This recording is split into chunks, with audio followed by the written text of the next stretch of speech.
akıl, akil, balik, mukim yani seferde olmayan,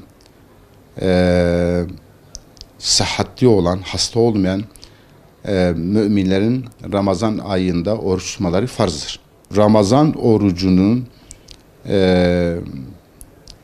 Ramazan orucu tutmama ruhsatı olan sınıflar var ki bunlar da hasta ve yolculardır.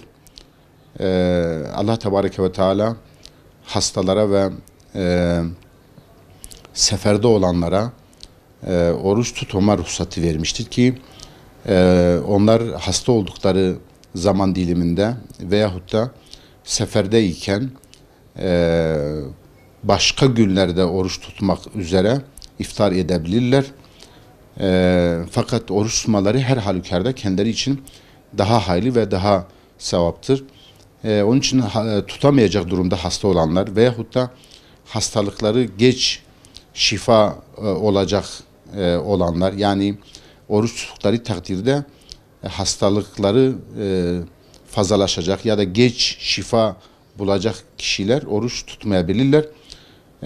Onun için başka bir zamanda, hani Ramazan dışındaki başka zamanlarda bunu kaza edebilirler. Sefer ise seferi masiyete olmayan, yani seferi günaha ve isyana olmayan insanlar seferleri boyunca iftar edebilirler.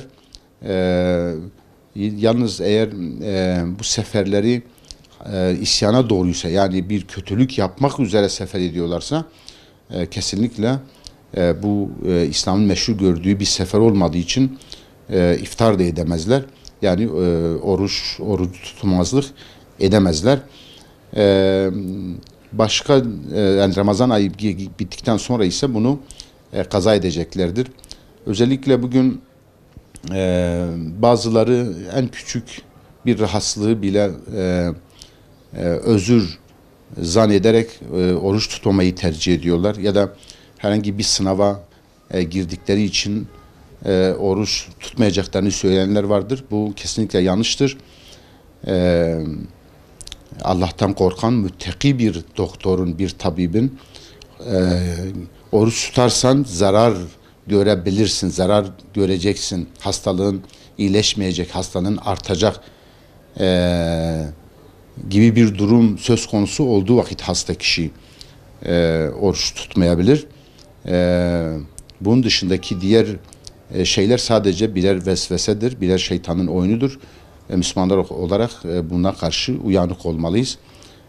Sınav olsun, çalışma olsun, bunlar